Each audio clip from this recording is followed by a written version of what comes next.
दोस्तों भारतीय रेलवे कुछ रूटों पर सिंगल ट्रैक बिछाने का काम कर रही है, तो कुछ रूटों पर दोहरीकरण का काम आपको देखने को मिल रहे हैं। तो कुछ रूट ऐसे हैं जहां पर तीसरी लाइन और चौथी रेल लाइन बिछाने का काम भारतीय रेलवे द्वारा किए जा रहे हैं। तो आज की वीडियो में मैं आपको बताने वाला हूं कि एक ऐसे रूट पर भारतीय रेलवे अब तीसरी रेल लाइन का काम युद्ध स्तर पर शुरू कर दिए हैं। तो कौन ऐसा रूट है जिस पर आपको तीसरी रेल लाइन का काम रेलवे ने शुरू किए हैं, कब तक ये रूट बनकर कंप्लीट होने वाले हैं, कहां से कहां के लिए ये ट्रैक बिछने वाले हैं और इस रूट पर कहां पर काम रेलवे द्वारा किए जा रहे हैं, कितनी धनराशि इस रूट पर आवंटन किए गए हैं। इस वीडियो के अंदर मैं आपको उस रूट के बारे में फुल डिटेल जानकारी देने वाला हूं। तो दोस्तों अगर आप चैनल पर नए हैं तो चैनल को सब्सक्राइब कर लीजिए और वीडियो अच्छा लगे तो वीडियो को लाइक जरूर कर दीजिएगा। चलिए इस डिटेल वीडियो को शुरू करते हैं। दोस्तों भारतीय रेलवे तीसरी लाइन और दोहरीकरण पर लगातार फोकस दे रही है और अलग अलग रूटों पर आपको दोहरीकरण का काम देखने को मिल रहे हैं। तो अलग अलग रूटों पर आपको तीसरी और चौथी रेल लाइन बिछाने का काम देखने को मिल रहे हैं। इसके पीछे का रीजन ये है कि भारतीय रेलवे उस रूट को टारगेट कर रही है जो कि पहले से सिंगल ट्रैक से संपन्न है, लेकिन उस रूट पर आपको कम ट्रेनों का संचालन देखने को मिलते हैं और साथ क्रॉसिंग को लेकर भारतीय रेलवे के समय की भी क्षति होती है। साथ में जो ट्रेनें लेट लतीफ होती है उससे यात्रियों को भी परेशानियों का सामना करना पड़ता है। तो इन सब बातों को ध्यान में रखकर जहाँ पर सिंगल ट्रैक से रेलवे द्वारा काम चलाए जा रहे थे उस रूट पर दोहरीकरण का काम किए जा रहे हैं और जहाँ पर दोहरीकरण का काम संपन्न हो चुका है, फिर भी उस रूट पर ट्रेनों का संचालन भारतीय रेलवे को और ज्यादा बढ़ानी है, यानी कि ट्रेनों की संख्या उस रूट पर बढ़ानी है। तो उस रूट पर आपको तीसरी और चौथी रेल लाइन का भी काम भारतीय रेलवे द्वारा किए जा रहे हैं ताकि आने वाले दिनों में उस रूट पर ट्रेनों की संख्या बढ़ाया जा सके, जिससे रेलवे के अर्निंग में भी इजाफा हो और लोगों को भी नई नई ट्रेनों की सौगात मिलती रहे। और साथ में जो भारतीय रेलवे नए ट्रेन का उत्पादन कर रही है, यानी कि नए ट्रेन को तैयार कर रही है, उसके लिए भी ट्रैक में आपको बदलाव देखने को मिल रहे हैं। क्योंकि जिन ट्रेनों का निर्माण अब रेलवे द्वारा किए जा रहे हैं वो सभी हाई स्पीड ट्रेनों का निर्माण किए जा रहे हैं। अगर हिसाब से अगर ट्रैक नहीं रहेंगे तो वो ट्रेन बनाने से रेलवे को कोई फायदा नहीं मिलने वाले। तो इस बात को भी ध्यान में रखकर रेलवे अलग अलग रूटों पर ट्रैक पे बदलाव किए जा रहे हैं। तो चलिए जानते हैं कि किस रूट पर तीसरी रेल लाइन का काम भारतीय रेलवे कर रही है। दोस्तों मध्य प्रदेश में इटरासी और आमला के बीच बिछाई जा रही है तीसरी रेल लाइन का काम रेलवे द्वारा शुरू कर दिए गए हैं। रेलवे का यह प्रोजेक्ट 2500 करोड़ रुपए का है, जिसका निर्माण कार्य तेजी से किया जा रहा है। इटरासी से आमला के बीच तीसरी रेल लाइन 130 किलोमीटर में बिछाई जा रही है। इसके लिए नर्मदापुरम और बैतूल जिले में जमीन के अधिग्रहण प्रक्रिया शुरू हो चुकी है। इस प्रक्रिया में देरी की वजह से तीसरी रेल लाइन बिछाने में देरी हो रही थी, लेकिन अब आमला और इटरासी के बीच काम शुरू हो गया है। यह प्रोजेक्ट पूरा होने से ट्रेनों की स्पीड भी बढ़ेगी, साथ में इस रूट पर ट्रेनों की संख्या भी रेलवे बढ़ाने वाली। मध्य प्रदेश में इटरासी से आमला के बीच 130 किलोमीटर की तीसरी रेल लाइन बिछाने का काम रेलवे ने शुरू कर दिया। यहाँ पर मिट्टी का बेस बनाने का काम भी आगे बढ़ चुका है। इटरासी से आमला के बीच तीसरी रेल लाइन बिछाने के लिए नर्मदापुरम और बैतूल जिले में किसान की जमीन की अधिग्रहण प्रक्रिया शुरू हो चुकी है। इसके बाद तीसरी रेल लाइन का काम शुरू हो चुका है। इससे पहले भोपाल से इटरासी के बीच तीसरी रेल लाइन, आमला से इटरासी के बीच बिछ रही तीसरी रेल लाइन का यह प्रोजेक्ट बड़ा है, जिसमें आपको बैतूल जिले की 3 तहसीलों में आने वाले 40 गाँव 16,036 हेक्टेयर जमीन अधिग्रहित होगी, जिसके लिए 290 किसान को मुआवजा दिया गया है।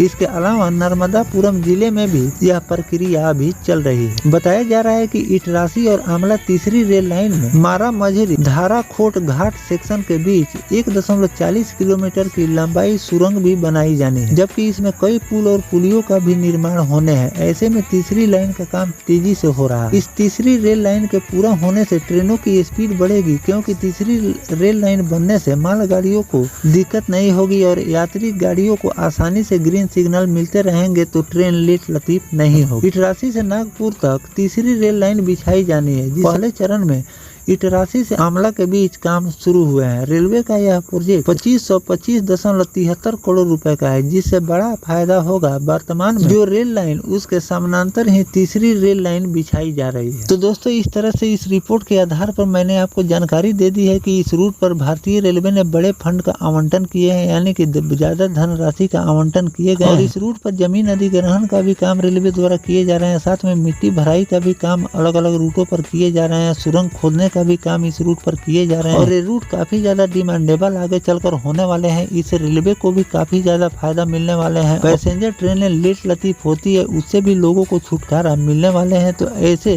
करके भारतीय रेल अलग अलग रूटों पर तीसरी और चौथी रेल लाइन का भी काम कर रही है और अलग अलग रूटों पर आपको सिंगल ट्रैक बिछाने का भी काम देखने को मिल रहा है। तो इस रूट पर भारतीय रेलवे जो भी नया वर्क करेगी उसकी भी जानकारी मैं आपको आगे चलकर देता रहूंगा कि कहां तक इस रूट पर रेलवे द्वारा काम पूरा कर लिए गए हैं। ऐसे जो भारतीय रेलवे इस रूट पर तीसरी रेल लाइन बिछाने का काम शुरू कर दी है, इस पर आपकी क्या राय है कमेंट सेक्शन में जरूर लिखिएगा। साथ में ये भी बताइएगा कि और किन किन रूटों पर भारतीय रेलवे को तीसरी और चौथी रेल लाइन का काम करनी चाहिए, कमेंट सेक्शन में जरूर लिखिएगा। मिलते हैं किसी नेक्स्ट टॉपिक कोई नई जानकारी के साथ, तब तक अपने भाई को दीजिए इजाजत। जय हिंद, जय भारत, वंदे मातरम।